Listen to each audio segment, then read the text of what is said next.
When it comes to creating a campaign, the second most exciting thing, apart from film production, is research. We love our research, and with good reason. Interesting. Good research enables great stories. How? Because it is all in the details. God is in the details, there's that saying too. But hey, simply put, doing a good research, it will help you discover great ideas. Does that make sense? No? Okay, let's look at an example. So here's a video we did for True Toning, which is a B2B company specializing in textile manufacturing. Now, True Toning wanted us to make a brand video for them which highlighted their product herbal dye and showcased how that is superior to synthetic chemical dye.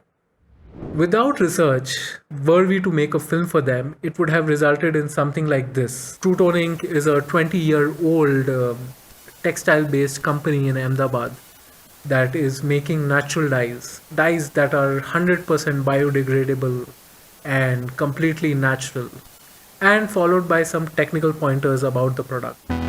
See, the problem with doing things in a format like this, which you probably recognize, is that the more you do things in the same format, the less and less effective it gets. You must innovate each and every time, and you can't unless you do research.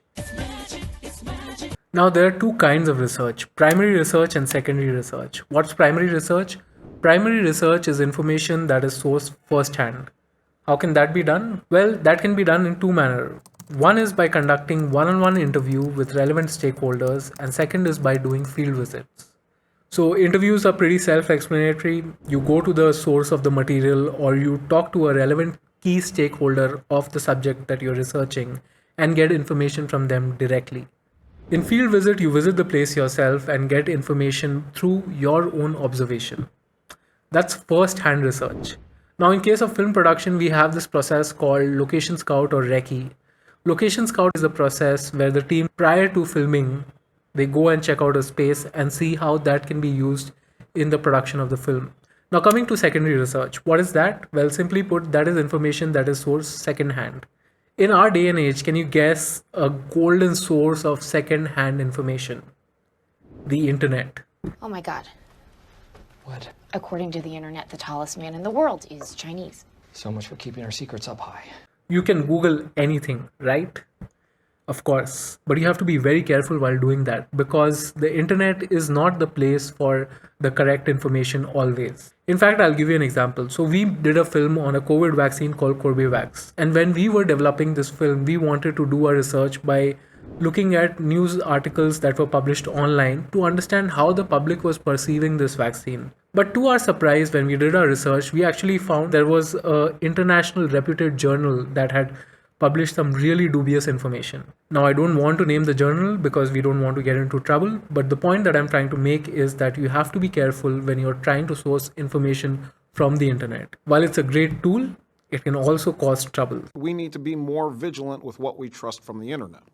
The other source of getting secondhand information prior to the internet age, can you guess what that was?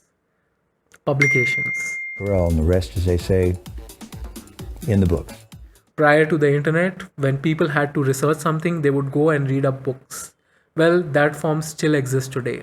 And compared to the internet, it is much more credible. Why? Because that information is verified by the publisher before it goes to print. Now, apart from that, there is one more source of information that I haven't referred yet, but it's a tricky one. Tricky one because it's often misused or overused. The research I'm talking about is market research or competitor analysis. Now, a lot of marketing agencies, when it comes to research, all they do is, in the name of market research, they will ask the client who their competitors are. What they will do next is go to the social media of these competitors, see the trends that they are following, and pick some of the trends, and then present that as a solution to the client. You see the problem in that? See, the problem is that if a competitor of a certain brand is doing things in a certain format, and if you try and copy that format, it will result in one issue that we mentioned earlier. The more you do things in the same manner, the less effective it gets.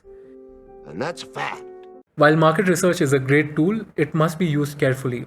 It can give you good insights into what works and what doesn't, but it always can backfire, especially when you're doing things in the same format.